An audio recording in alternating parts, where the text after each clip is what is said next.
ગુજરાતમાં હવે ખેતીના ખેતરોમાં અનાજ નહીં પરંતુ નશાની ખેતી થવા લાગી છે એવું લાગી રહ્યું છે. કારણ કે ગીર સોમનાથના ઉના વિસ્તારમાં બાજરાના પાકની આડમાં ગાંજાની ખેતી ઝડપાતા ચકચાર મચી છે. અને આ ઘટનાએ પોલીસની ભૂમિકા અને કાયદો વ્યવસ્થાની સ્થિતિ પર પણ ગંભીર સવાલ ઊભા કર્યા છે. શું હવે ગેરકાયદેસર પ્રવૃત્તિઓ કરનારાઓને પોલીસનો ડર રહ્યો નથી? શું ગ્રામ્ય વિસ્તારોમાં નશીલા પદાર્થોના નવા જ રસ્તાઓ ઊભા થઈ રહ્યા છે? આવો વિગતે વાત કરીએ સમગ્ર મામલા વિશે આ અહેવાલમાં. નમસ્કાર, હું ચિરાગ વર્ષાબેન, આપ જોઈ રહ્યા છો સ્વમાન. ઉનાના નાથડ ગામમાં બાજરાના પાક વચ્ચે ગેરકાયદેસર રીતે ગાંજાની ખેતી કરવામાં આવી રહી હોવાની બાતમી મળતા એસઓજી ટીમે દરોડો પાડ્યો અને તપાસ દરમિયાન આશરે 40 જેટલા લીલા ગાંજાના છોડ મળી આવ્યા હતા, જેને પોલીસે જપ્ત કર્યા છે. અને ખાસ વાત એ છે કે આ ગાંજાના છોડને બાજરાના પાકની વચ્ચે ખૂબ જ ચાલાકીથી છુપાવીને ઉગાડવામાં આવ્યા હતા, જેથી બહારથી કોઈને શંકા ન જાય અને આ ગેરકાયદેસર પ્રવૃત્તિ લાંબા સમય સુધી ચાલતી રહે.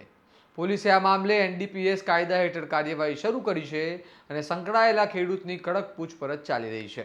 સાથે જ આ પાછળ કોઈ મોટું નેટવર્ક તો કામ કરી રહ્યું નથી ને, તે દિશામાં પણ તપાસ હાથ ધરવામાં આવી રહી છે. કારણ કે આ માત્ર એક ખેડૂતનો મામલો નથી, પરંતુ સમગ્ર વિસ્તારમાં નશીલા પદાર્થોના કારોબારનો સંકેત હોઈ શકે છે. આ ઘટના એક મોટો સંદેશ આપે છે કે હવે ગ્રામ્ય વિસ્તારોમાં પણ નશાના ધંધા માટે નવી નવી રીતો અપનાવવામાં આવી રહી છે. અને આ પહેલા કચ્છમાં અફીણની ખેતી ઝડપાઈ હતી, પરંતુ ત્યારે કડક કાર્યવાહીથી કોઈ મોટો દાખલો બેસાડવામાં આવ્યો નહોતો. અને કદાચ એ જ કારણ છે કે હવે ગીર સોમનાથમાં આવી હિંમત જોવા મળી રહી છે. હવે સવાલ એ છે કે શું આ એકલ દોકલ ઘટના છે કે પાછળ કોઈ મોટું નેટવર્ક કાર્યરત છે? શું પોલીસ આ વખતે કડક પગલાં લઈને દાખલો બેસાડશે? અને સૌથી મહત્વનું, શું આવી ઘટનાઓને રોકવા માટે લાંબા ગાળાની કોઈ યોજના બનાવાશે? હવે જોવાનું રહ્યું કે તપાસમાં આગળ શું નવા ખુલાસા થાય છે.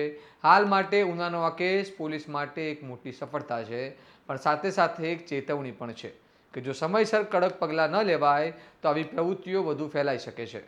આ મામલે તમારું શું મંતવ્ય છે અમને કમેન્ટ કરીને જણાવો. અને આવા જ વિશ્લેષણાત્મક અહેવાલ માટે સ્વમાનને લાઇક, શેર અને સબસ્ક્રાઇબ કરવાનું ભૂલતા નહીં. નમસ્કાર.